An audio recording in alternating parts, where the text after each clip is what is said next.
move on. Let's get the meeting going here. I'll call roll. Campbell. Let's see, John Collins. Karen Campbell's here, but Carl Kaminsky's here. Present. Larry Smith. Yay. Lisa Van Bergen. Here. I'm here. Okay. Village of Cary. McKeelan. Here. Crystal Lake. Abigail. Here. McHenry Ross. Yep. Spring Grove. Nobody. Village of Huntley. Here. What's your name? Jason. Jason. Okay. Nice to meet you, Jason. Dude. City of Woodstock. And Carolyn Campbell. Yes. Okay, enough call meeting to order. Do we have the motion to approve the minutes from July 24th? Tracy Von Bergen, Larry Smith seconds. All those in favor? Aye. No public comments. Any member comments? Okay. Action items, which is discussion and consideration of the, for meeting in November, discussion and consideration establishing the Stormwater Commission 2026 meeting schedule. We can vote on this today. Yeah, I wasn't sure if you guys didn't want to meet in November. You guys can establish the schedule today. You can probably just Yeah, vote on let's it just- today, whether you yeah, want to meet in yeah. November. You still Before we could. discuss, motion to approve the 2026 Just meeting? like we got it on the paper here? Yeah. Yeah. Larry Smith moves, Second. Carl seconds. Okay, any discussions, any conflicts for anybody? Not that anybody would know so far. Okay. That's okay, I double checked. I don't know tomorrow. Right. Okay, all those in favor? Aye. Any opposed? Motion carries. Okay, discussion items and possible action, reports. Go ahead. So a couple of updates here for the committee. And again, if you guys decide not to meet in November, at this point, I don't know, still keep it tentative for now, or I can always reach back out to the group. Yeah, what is our date in November? You would have to choose one, We gotta choose one. if you wanted it, yeah, because it would fall around the Thanksgiving time. Normally, you guys have tabled it, so you wouldn't meet again until January time. Right, so you want to talk about the amendments right now? then? I don't, I just clarifying that currently we're still working through the stormwater detention revisions. The TAC has requested that the staff formally use a subdivision development as an example to show a comparison between how the old regulations would affect the detention and everything that goes with that versus how the new proposed amendments would affect it. And so that's where we're currently at. So when we meet in October, we'll be able to go through that in more detail, and potentially by the time you guys meet in January, we would most likely have an amendment ready to take action on. I don't know that we would be ready for November, but we might be close. So that's the only reason why I'm bringing up kind of the timing, in case you guys wanted to have more feedback, then November would be the time to do it. Otherwise, January would be. Okay, well, before they come back and bring something back, does anybody have any specific concerns on some of the amendments? I know we don't have anything in front of us. Does anyone have any concerns or things that they'd like to talk about? Are they considering looking at like an acreage threshold as far as, over 10 acres or more? These are the guidelines. Not or, at this time. Or these are the guidelines for a subdivision or like an estate type zoning property? No, it would all be based on comparing existing conditions versus proposed. And we feel that because of that, whether you're small or big, it would be adequately addressed. And so we're not looking at any type of thresholds like I mentioned previously, at this point, at least. Hence the example. I don't know, I would think that that would make a little more sense to look at the size of the property, because if you're talking percentages, Are you talking about like an agriculture side comparative to a versus a subdivision side? Right, right, Okay. I want to clarify if that's what you were thinking. yes. Okay. At this point, no, but that's the reason for the example, just to show what it would look like. But I think the opinion right now is that the amendments would adequately address both, where if someone has a large development, we're trying to kind of keep an even playing field, if you will. Would that But- address the conservation easements also then? Yeah, we're looking to eliminate that requirement Okay. as part of that. Because I remember one that we passed with, Legal descriptions for all of these small areas if it's, very scattered. So, yeah, so that was kind of an unintended consequence behind that component. okay. Addressing any more issues on the drain tiles and drainage district type things? Not necessarily. I mean, the drain tile component is still a part of it. We do want development to do a survey and make sure that those are not disconnected, maintained. But we haven't had any specific discussions on drain tiles in terms of how we've handled them currently or moving forward. Okay. Watershed planning update. Yes, the watershed planning update, we had a kickoff meeting last week, Friday.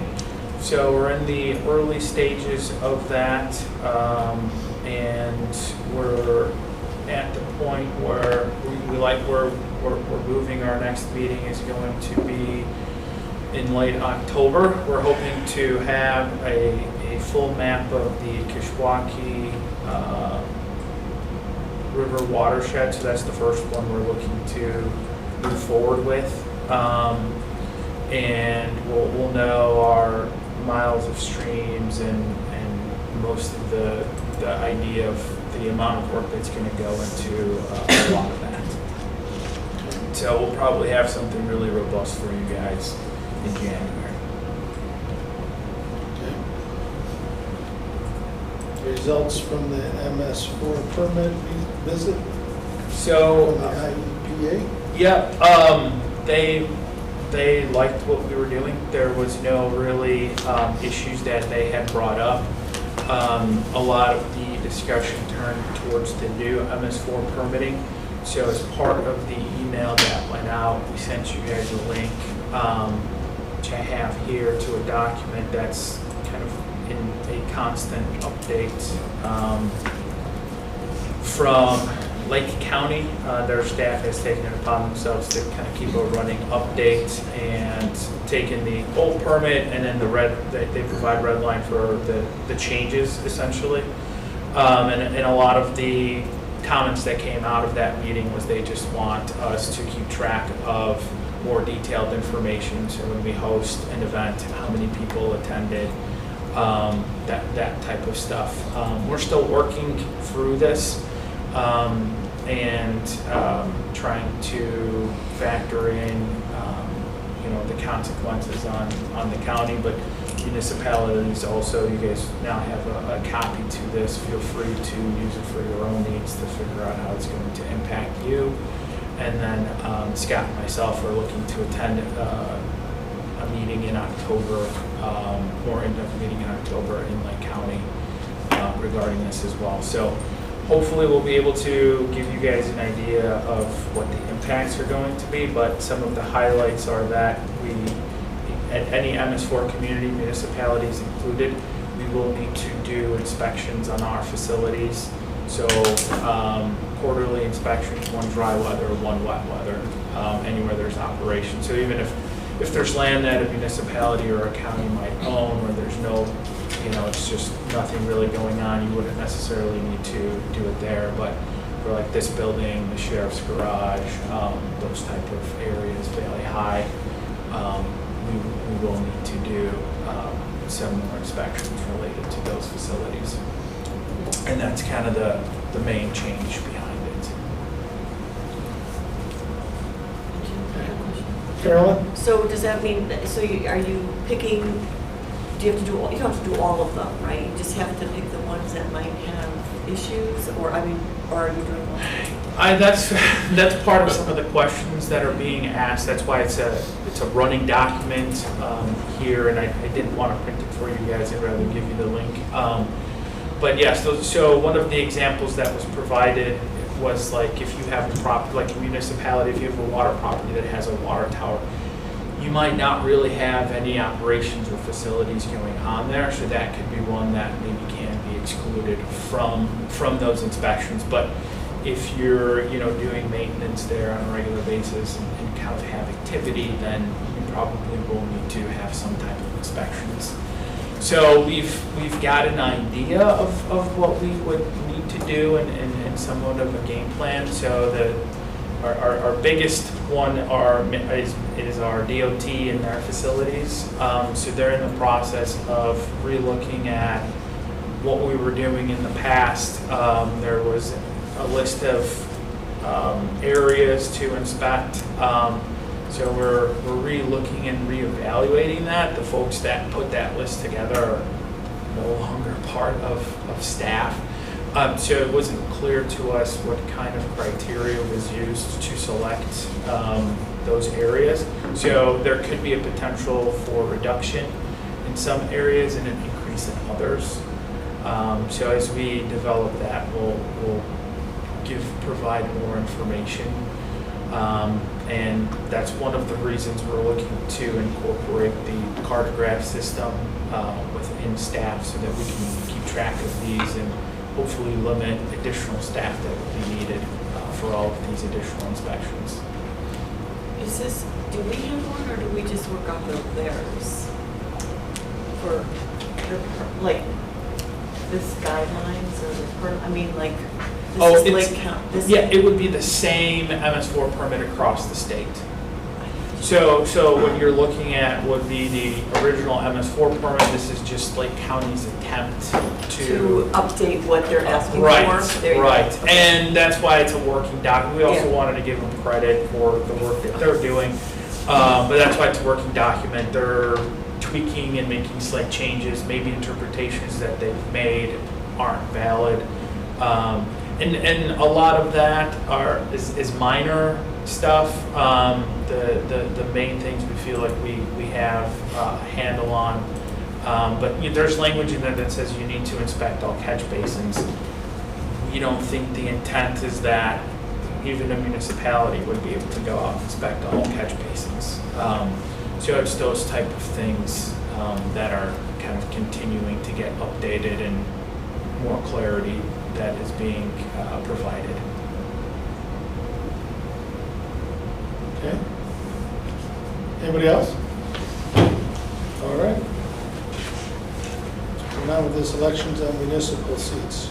Well, our municipal members, we have to redo elections. Their terms ended 2025, so I'm going to be over the next few weeks sending out new letters. So it's just kind of a FYI. You're going to be seeing those emails come out. For some of you that were involved, we had a couple of situations where there were ties.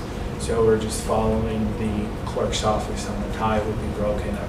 And anyone that's part of the tie, they just pull a name out of a hat. So FYI there. And then any municipalities, I also, tell them of kind of the commitment that's needed. So some of our smaller municipalities, if they want to continue, some of them did end up choosing to vote for someone else, but there still was a tie. So just wanted to provide that clarification. Okay. All right, anybody have any future topics they'd like to discuss? Well, I'd go back to the November meeting thing. It sounds like all of this, or is it a work in progress? Yeah. It would be clear, there'd be more clarity by January as opposed to having a meeting in November when you're still working on some of the stuff. Is that fair to say? Absolutely, there would be a lot more clarity in January than November. Yeah. So it'd be my idea not to worry about having a November meeting. I think everybody's in agreement with that. Good. There you go. Perfect. Anything else? Wait. Not really talking today, 8:47. All right. Move for adjournment. Mr. Kaminsky,